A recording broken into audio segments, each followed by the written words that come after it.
Hello வணக்கம், நான் திவ்யா. எல்லாருக்கும் ஒரு கொஷின், நம்ம மனசை எப்போ ஒருநிலை அடைய வைக்க முடியும்?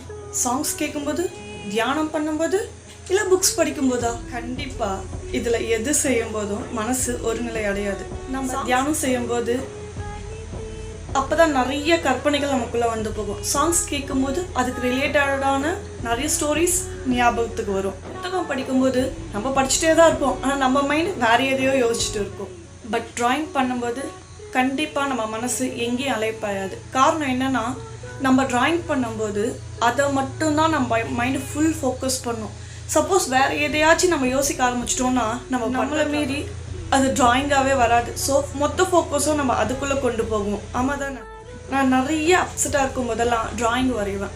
அந்த ட்ராயிங் வரைஞ்சிட்டு முடிச்சுட்டு வெளியே வரும்போது என் மைண்டில் இருக்கிற மன அழுத்தம் கூட என்னை மீறி வெளியே